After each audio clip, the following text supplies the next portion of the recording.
Alright, hey guys, now this is a video I've been wanting to make for a while, but after UFC 310, there were so many important fights in a bunch of different divisions. I think now is a great time to make this video.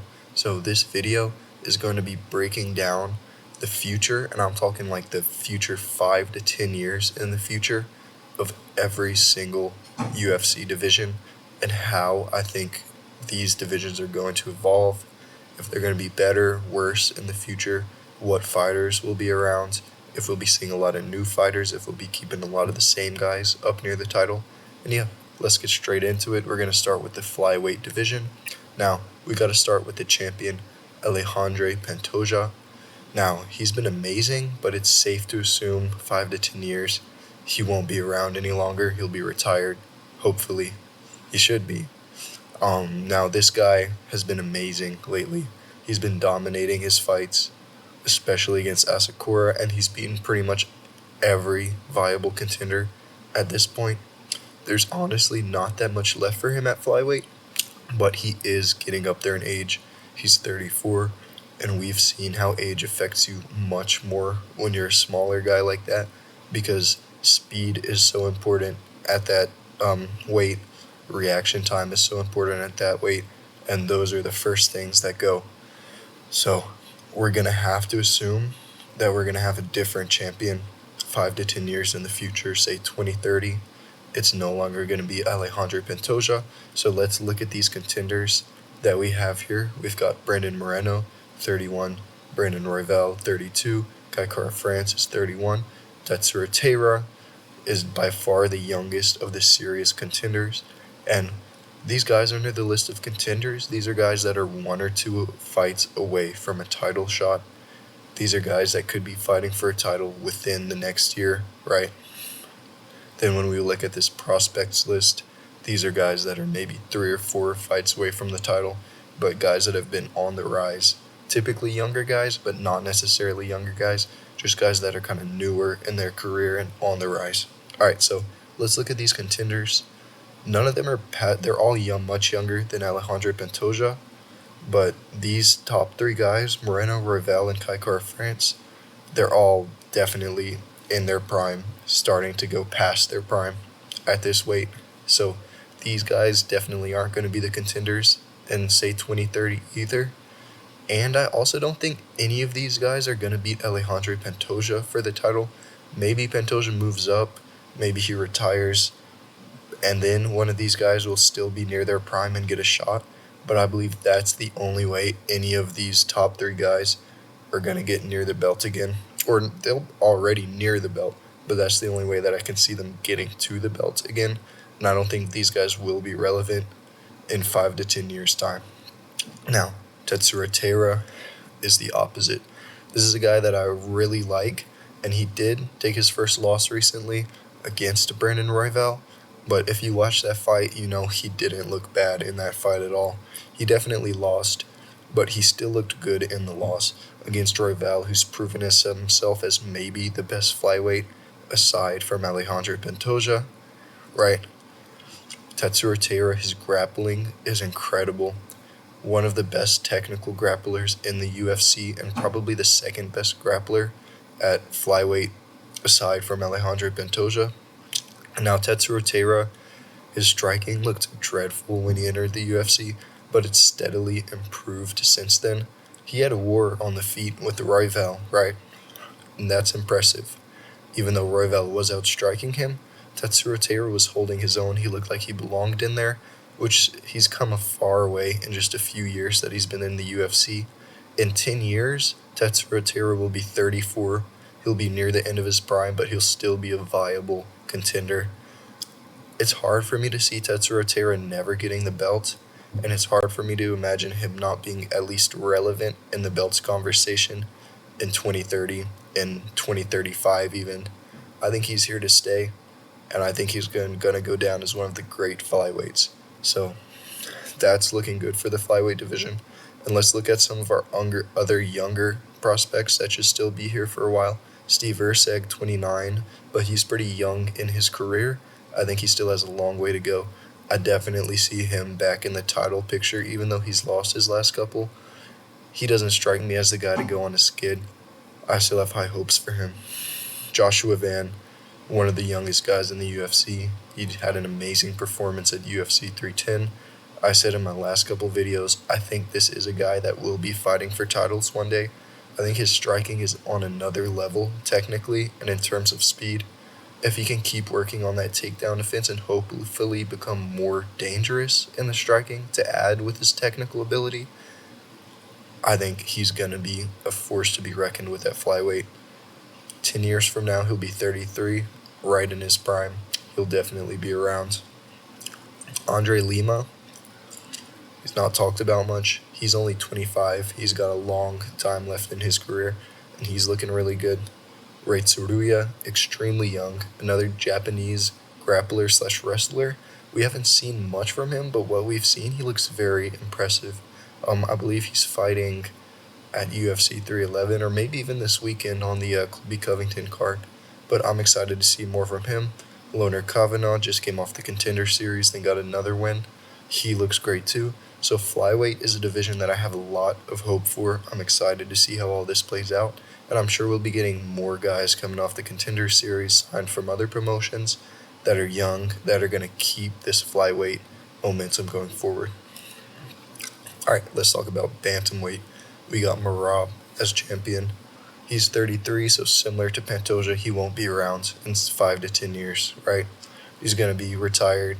He's probably going to go down as one of the greatest ever bantamweights. I mean, just look at his resume. It's ridiculous.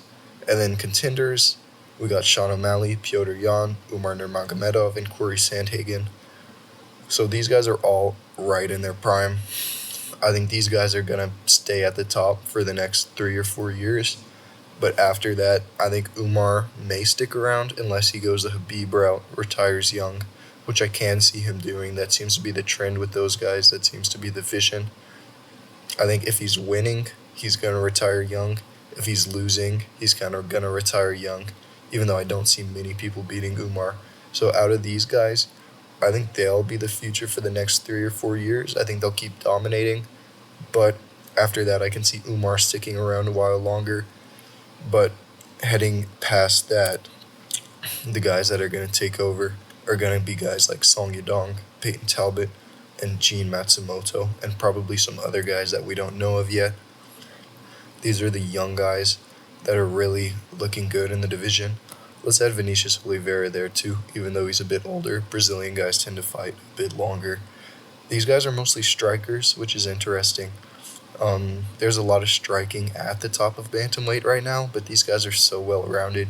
You have to be at bantamweight because everybody can strike, everybody can wrestle, everybody can grapple, everybody has danger. It's one of the best divisions now. It'll keep being one of the best divisions for the next 3 or 4 years.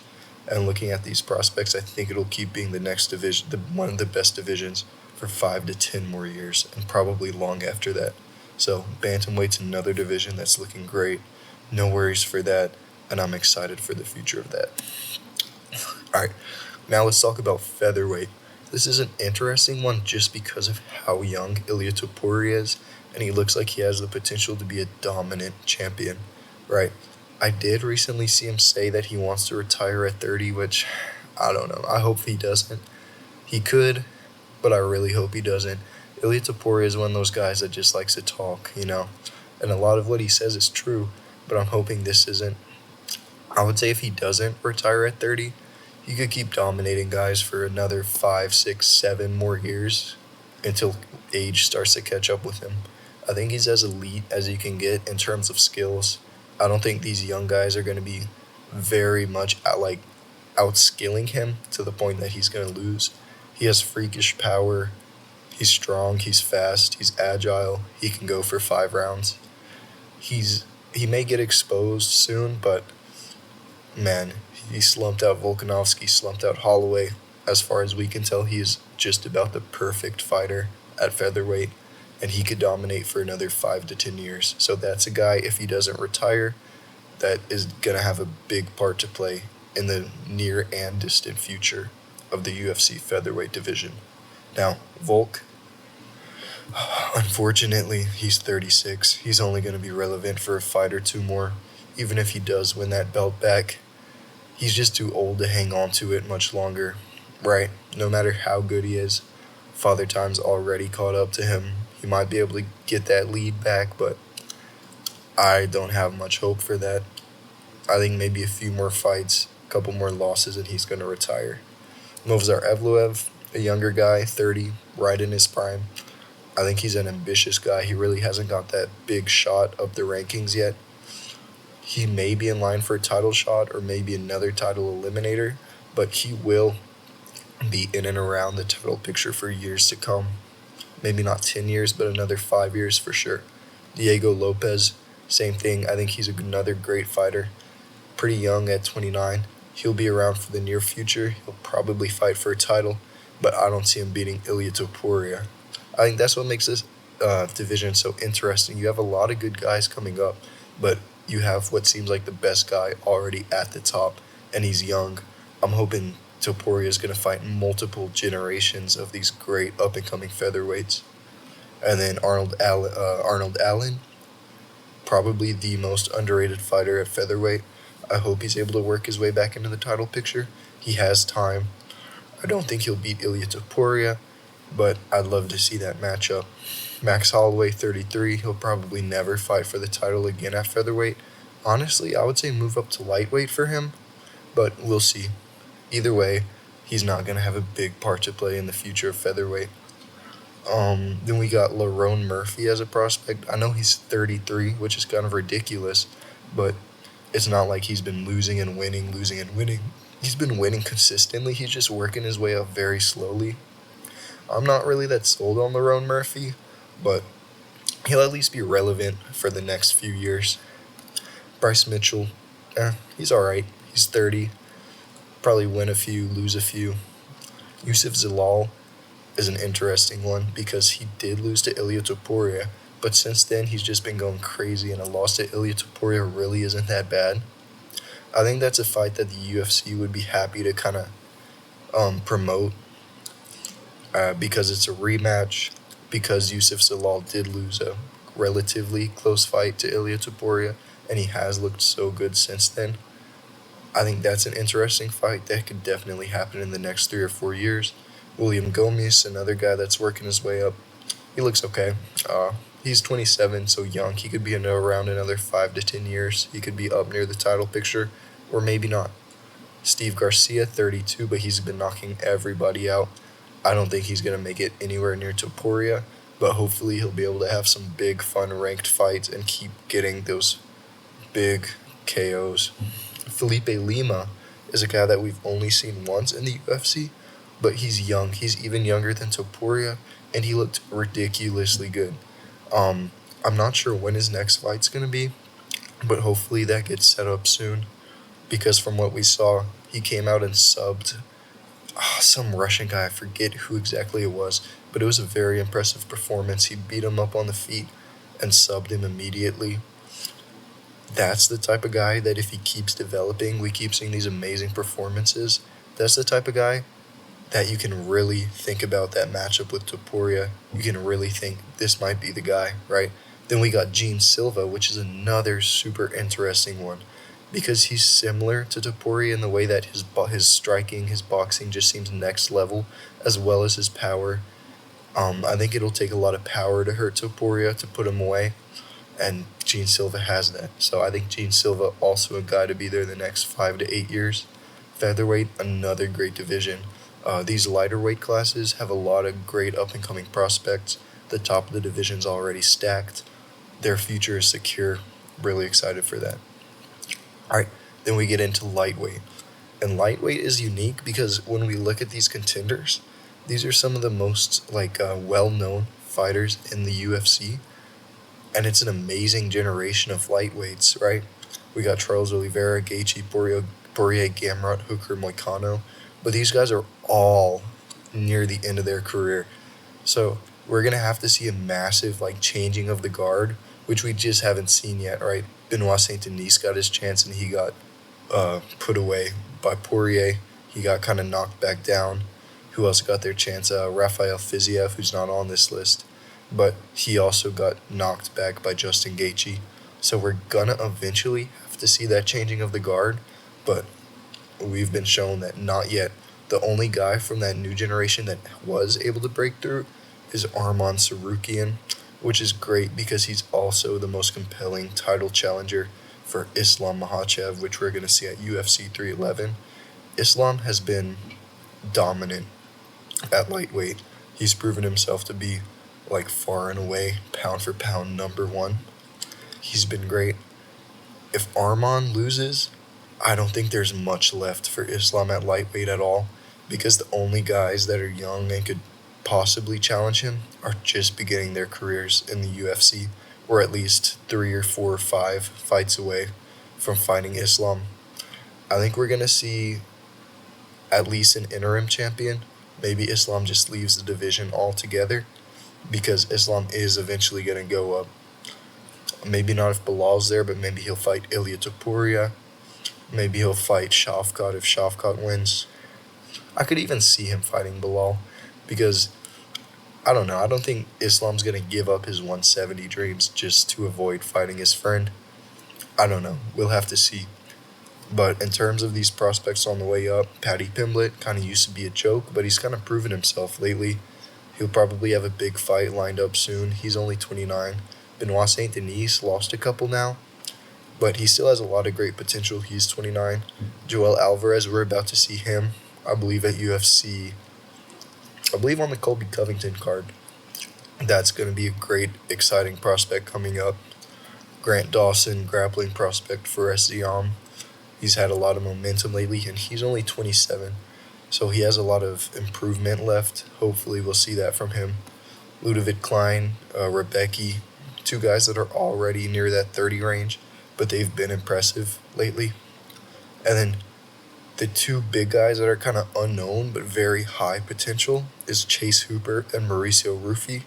I think these are the 2 guys that are young enough and good enough with enough potential to maybe be challenging a guy like Arman Sarukian in 5 years for the lightweight title, right? I think those guys will definitely be in and around the title picture once Oliveira, Gaethje, Poirier, Gamrot, Hooker, Moicano, once those guys are gone. So lightweight, yet again, great future. Lightweight and below, definitely on the rise. Maybe lightweight and above too, because let's talk about welterweight, also something I'm very excited for. Now, we got Bilal as champion, and he's looked very good lately, but he is 36. He doesn't have more than a few years left, and these guys that are coming up to challenge him are in the generation after him, which is great. And there's a lot of these guys. So it looks like we're going to get another situation where we have kind of maybe they'll rotate champions. Maybe we'll get a guy that establishes himself as just a bit above the rest and is able to be a dominant champion. But this next generation, we got Shavkat, JDM, Leon Edwards, Sean Brady, Ian Gary, Joaquin Buckley. All these guys are on a pretty similar competitive level, in my opinion, so far at least.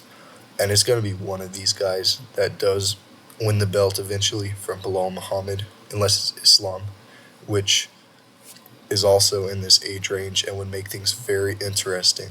But if Islam doesn't end up coming up to welterweight and taking that belt, we're going to have it out between these 6 guys. Maybe Protest and Battle join them. Maybe even Mike Mallet. I don't know. But yeah, and these guys are all great, exciting fighters for the most part. A lot of good striking, well-rounded fighters. Then we've got Protest on the come-up. Obviously, he's 31, but he's kind of late into the UFC. He spent a long time kickboxing, doing Muay Thai. Brian Battle, same kind of thing. And then Michael Morales doesn't get talked about a lot. He's only 25, and his striking looks just as good as Protest's does, right? I'm hoping he'll get a big jump up in his next fight. You know, he beat Magny too. He arguably beat Magny just as well as Protest did, and he's 6 years younger than him. Really not sure why Michael Morales doesn't get talked about, but both Protest and Morales are guys that we're going to see in the future, maybe against one of these big 6 welterweight names, so I'm excited for that. We got Oban Elliott also working his way up, so welterweight looks great in the future, a lot of good striking, and we're really seeing a strong generation from this kind of 25 to 30 range that are still going to be around in 5, 6, 7 years. All right, then here we go with middleweight. This is where things start to get a little, you know, middleweight's never been known to be the best division, but it's always exciting, and I think that might be what we get with the next generation of middleweight too. We've got Dricus du Plessis as champion, who's only 30 years old. So at middleweight, you can easily stick around till you're 36, 37. So we could see another 5 to 7 years from Dricus du Plessis as the middleweight champion. Now, that doesn't seem all that likely because we do have some other great contenders for him. Mostly just Khamzat Chimaev, to be honest. He's matched up against Sean Strickland for UFC 312. I've got Dricus du Plessis in that. I think Sean Strickland is a guy that'll stay in and around the title picture, but I don't think he'll get it back.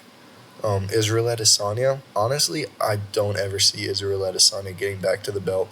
I think he's only going to decline from here. He's 35. And I think mentally he's not all the way there anymore. By the time, I think he needs at least 2 more fights to get back to the title contention. Then he'll be, 36, 36 and a half. I just don't think that favors him against a much younger guy in Dricus or Khamzat or whoever makes it. Now, this is the guy that most people do believe will give Dricus du Plessis his hardest fight. Khamzat Chimaev, he looked amazing against Robert Whittaker. He's 30 himself. Now, his main issue going forward is probably his health concerns. He hasn't been fighting that much lately. He hasn't been active. He's been sick a lot of the time. So, if he can get his health together, this is a guy that could potentially dominate the next 5 years at middleweight. We've got Nasruddin Imavov. He looks a bit mediocre at times, but he mostly gets fights done, right? He has some fun fights. He has some good knockouts. He's only 28, so he could still improve. And he could be around another 7-8 years around the title picture. Robert Whittaker still has some years left in him.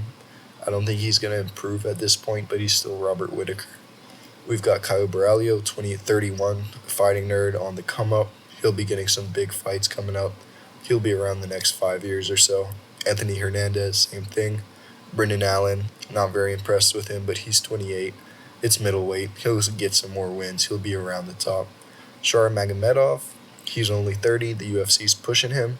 He could be around another 5 years or so. Same thing with Joe Pyfer. If Bo Nickel can deliver on his talent, hopefully. Jun Young Park has been doing well, the Iron Turtle. Roman Kopylov could get it together. So middleweight's pretty good. Not the most young guys. And these 28-year-olds haven't been looking the most impressive lately. I think the best age range right now is probably this 30-year-old Dricus du Plessis, Khamzat Chimaev, Shara Magomedov, Anthony Hernandez type of thing. I think these are the guys that will be at the top for the next 4 or 5 years. All right, light heavyweight, and this is where it starts to get kind of rough. I think this division is going to go downhill pretty fast once Pereira leaves, or if he gets beaten by Magomed. That's definitely should be the next fight that's made here. Pereira only has maybe 1 or 2 more fights left at light heavyweight. He's getting older, I'm sure he feels it. And if he does beat Magomed Ankalaev, who else is there for him to fight at light heavyweight that makes more sense than a move up to heavyweight? He's not going to fight Jan Blachowicz again. Jan Blachowicz is 41, and he hasn't fought since he fought Alex, which is kind of crazy. He's not going to fight Jamal Hill again. He's not going to fight Yuri again. He's probably not going to fight Khalil Roundtree again, because Khalil Roundtree needs another 2 or 3 fights to get back to that title shot. Olberg, maybe, but Olberg would need a massive win to really build some name value. And soon, because Pereira's going to take that Magomed Ankalaev fight, then probably move up. Azamat Mirzakhanov just doesn't seem like a fight Pereira's going to take, or that the UFC is going to want for him. Mingyang Zhang is probably the standout prospect coming up at 26. If you look at his resume, it's ridiculous. All you see is round 1 TKO, round 1 TKO, round 1 TKO. Now, he does have a couple losses thrown in there, but most of those are pretty old. And funnily enough, those are also round 1 TKOs. That's definitely a guy to keep your watch on as he comes up. Really big, powerful light heavyweight. We've got Umar Sy, Rodolfo Bellato, Magomed Godzielov. These guys are coming up too. At light heavyweight, the guys fight until they're 40 sometimes. So these guys should be around the next 8 to 10 years. It's a decent batch, but it's not like the skill, and it's not like the number of fighters that we've seen in the younger weight classes and the lighter weight classes. Now, hopefully we do get some guys maybe from other promotions, maybe some more prospects on the Contender Series, but we're going to have to build them up fast, because right now this whole Yuri Prochazka, Jamal Hill, and Goliath Pereira thing is starting to get a bit stale, right? Especially if Prochazka beats Hill, because Prochazka he's lost twice to Pereira. I don't think he's just going to get a shot against Magomed if Magomed wins. So I'm not sure where that goes from here. We really need some of these guys to pick it up and get to the top, especially the younger guys. So I think light heavyweight has hope, but not as much as the lighter weight classes. Now here we go to heavyweight. I made a whole video just about how I'm worried about heavyweight. The one redeeming quality of heavyweight is the champion, Tom Aspinall. He's relatively young. He's active for a heavyweight, or at least he wants to be, and he's extremely exciting, good finisher. But when we look beyond that, all of these contenders, they're not old per se, but they're getting there, right? And either Aspinall has already beaten them, or they're just not at that championship level. They're having weird performances like the Gane versus Volkov thing. All that did was kill Volkov as a contender and also make Gane a kind of unworthy, unrecognized contender that served no purpose for the heavyweight division. John Jones won't be around much longer. Curtis Blades, Tom Aspinall's already beaten him. Tom Aspinall's beaten Pavlovich. It's just kind of weird, kind of a weird situation at heavyweight. And then the worst thing is, when we look at our prospects, we got a 39-year-old Marcin Tybura, who's a fat guy. Although I do like Marcin Tybura, but we got to be real, he's a fat guy. We got Shamil Gaziev, 34, and a fat guy. It's telling that that's the prospect that the UFC was trying to push. We got Waldo Cortez Acosta, another fat guy, 33. We got Mick Parkin, 29, there we go, 10-0, undefeated, but also unfortunately kind of a fat guy. I think maybe where a lot of the hope for heavyweight is going to come from is in guys like Kennedy and Zachukwu, who are moving up from light heavyweight, right? Because these guys, maybe they didn't work out at light heavyweight, but at heavyweight they're going to be faster, more technical, just as powerful. So that's one thing that could fix this division. But aside from that, I don't see this division doing well. I think it's going to be carried by Tom Aspinall, but it's going to be hard to have a lot of excitement for those fights when Aspinall is fighting either guys that clearly aren't on his level or guys that he's already beaten. But anyway, that wraps up this video for me. Thanks for watching, guys. If you made it this far, leave a like, subscribe. I'll be making out a lot of videos.